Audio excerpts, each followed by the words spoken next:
man, have I been waiting to review this product, and today we're going to be taking a look at the Wismec Reuleaux RX75 watch. So you got J-Bo. He's a designer in the States, okay? He's done a bunch of stuff. The Noisy Cricket, the Toe Batty, this, that. He just did the Theorem RTA with Suck My Mod. They teamed together. And Wismec's the manufacturer out in China. Well, now Wismec and J-Bo have decided to team up with Vaping with Twisted 420. And if you don't know what Vaping with Twisted 420 is, you need to crawl out from under your rock. He's been in the vape game for a while. He and I, we know each other. We don't talk on a daily basis by any means. We've got some shit history, okay? That being said, this mod's good, man. It is. I can't put it down. I want to put it down, but I can't do it. That's how good this thing is. Twisted 420, if you're watching, you did a good job. And then you got J-Bo. Good job, buddy. And you got Wismec. Good job. This is a kick-ass product, man, especially for the price point. The site that sent this thing to me to review for you guys is selling it for like 40 to 42 bucks. Now, that's just for the mod. They didn't send me the tank. I used the tank. Was not a big fan of the tank. I know all that's going to be subjective, but this mod, OM freaking G. So yeah, this is a 75 watt mod. You can vapor between 1 watt and 75 watts. In variable wattage mode, you can build her all the way down to 0.1 ohm. In variable temperature mode, you can build her all the way down to 0.05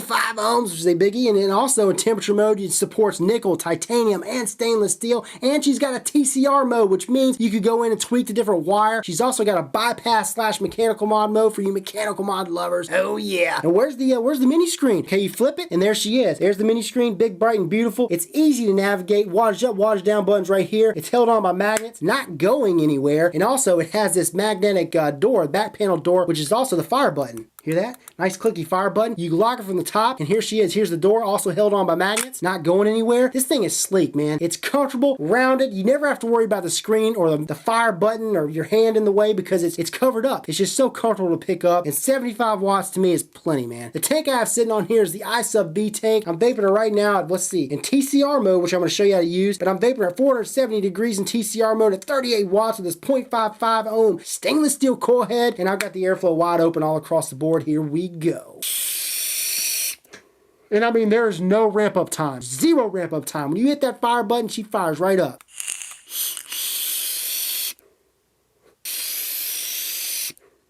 Chuck tits. Every single one of my 22mm devices, tanks, drippers fit on here, sit down flush, make a connection. Oh yeah. So right now this iSub-V tank, you got the airflow open on one side and it looks to be blocked off on the other. It's not blocked off because there's a tiny little gap, a tiny little space for that airflow to release, so you're getting the full amount of airflow. Now, if you use a 23mm device, it's gonna block it off a little bit. But all your 22mm devices, whether you're using drippers, whether you're using tanks, it's kick ass. Love how the USB port is on the side and not the base. And also this thing does have upgradable firmware. Again, you'll see all this in the close-ups, but she's got vent holes everywhere, man. 2 on one side, 2 on the other, 4 at the base. But for a mod that's 40 to 42 bucks, it's just a nice piece. Now, it doesn't feel of unbelievable quality, but it feels of really good quality for the price point. And it performs fantastic. At least it has for me for the last 2 weeks. So I found 3 cons for this, and they're going to be all subjective. One is the 18650. It holds a single 18650, and for the guys and gals that want to vape up to 75 watts, if you're a chain vapor, you're going to run through a hell of a lot of batteries. So that may be a subjective con for you. For me, not really. I like to vape anywhere between 25 and 55 watts. And you know, with the way I'm vaping right now, temperature mode, when you're running a device in temperature mode, you're just going to get better battery life. That's the way it is because it jumps up to that temperature and then it pulls back, so it's constantly just saving that battery life versus just regular variable wattage mode where you hold down the fire button, it just keeps going, it doesn't pull back. That's why I like using it in temperature mode, and I just never get burnt hits either, or dry hits. But yeah, the battery life for me has been great. Next con, any tank or dripper above 23mm, so 24, 25mm devices, and they're not going to fit. And then the last con, the back panel, the magnetic back panel, it is just a tiny bit wobbly. That's just being a little nitpicky. Hear this?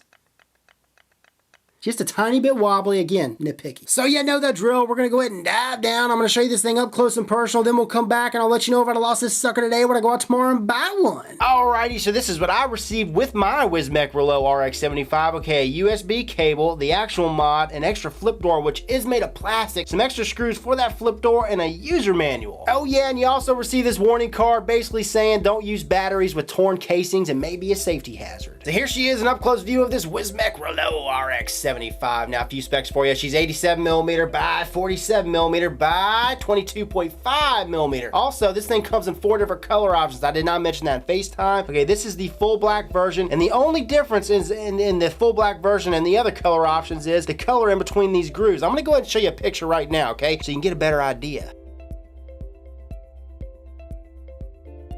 So you could choose black and Tiffany blue, black and red, or black and white, or this full black. Alrighty, so here's the full tour. You got one side, it says Wismec. You got your vent holes on one side, two on one side, two on the other side. You got your USB port down here. Here's the base. Oh yeah, it says down. What does it say down there? It says Wismec Reuleaux RX75, designed by Jabo, manufactured by Wismec, and inspired by Twisted 420. You also got 4 more vent holes down there. Alright, so check it out. This side switch right here, that is your fire button / magnetic battery door. Now if I take that off, okay, here's the inside of the battery door. Magnet up here, magnet down here.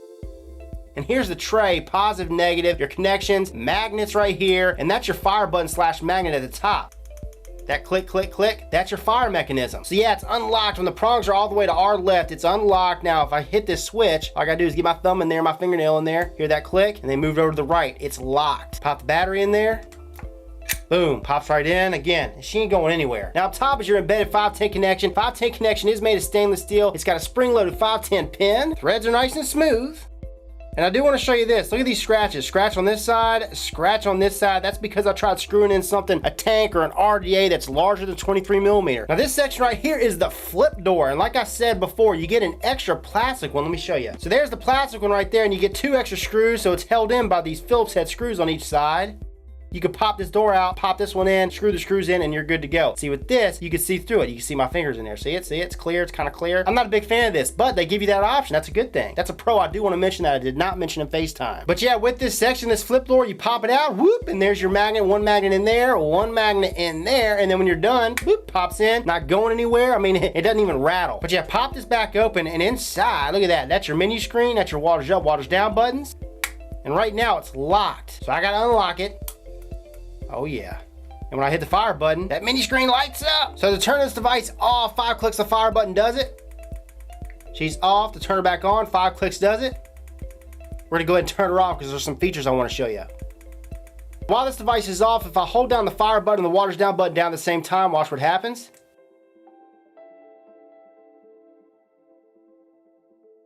It shows the battery voltage of the battery that's in this device. While this device is off, if I hold down the fire button and the water's up button, watch what happens.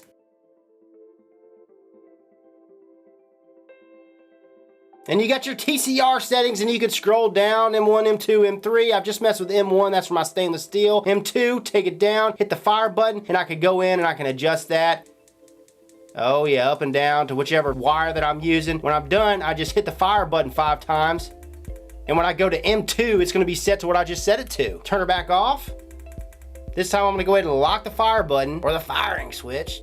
Now while this device is off, if I hold down just the waters up and waters down buttons down at the same time, watch what happens. It flipped the screen. Flip it back to normal.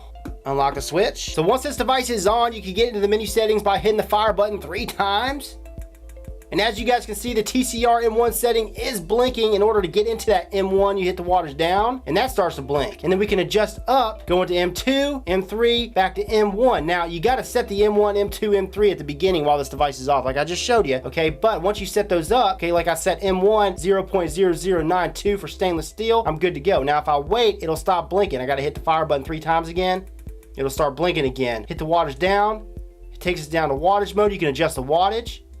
It does round robin, 1 to 75 watts. You can adjust in 0.1 increments, or you can just hold it down. See that? I can lock the resistance. Once it's hovered over it and it's blinking, hit the wattage up. It locks. So it's locked in at 0.51. Hit the wattage down, takes me down to puff counter. I can reset that.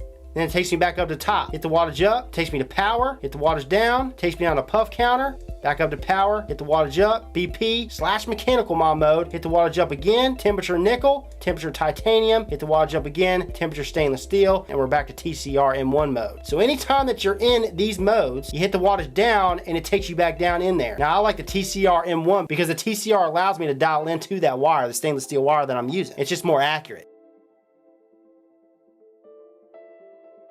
So this is what the i-sub-V looks like on this mod, and she looks the tits. It's flush. It's opened up on this side, the airflow, and then on this side it seems to be blocked off, but it's not. Let me show you. See that?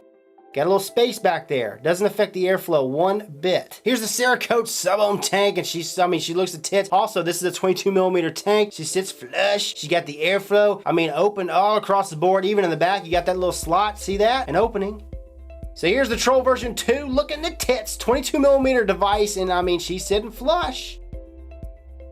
Now here's the Avocado 24, and look at that, there's space. This is a 24mm device. It screws down to about right there, and it starts to dig into the side right there, okay? So it doesn't fit, it doesn't. Little size comparison for you guys. Here's the small night version 1, and here is the Reuleaux RX75 watt. This sucker, this night version 1 is a lot heavier than this, man. This is a lot lighter. But yeah, here's a size comparison.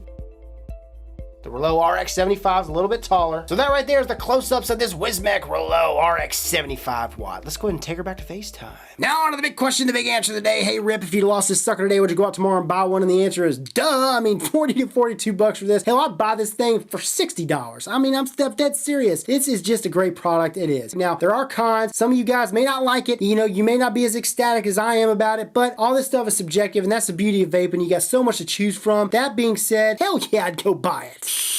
This is Rip Chippers, and remember, smoking is dead, vaping is the future, and the future is now.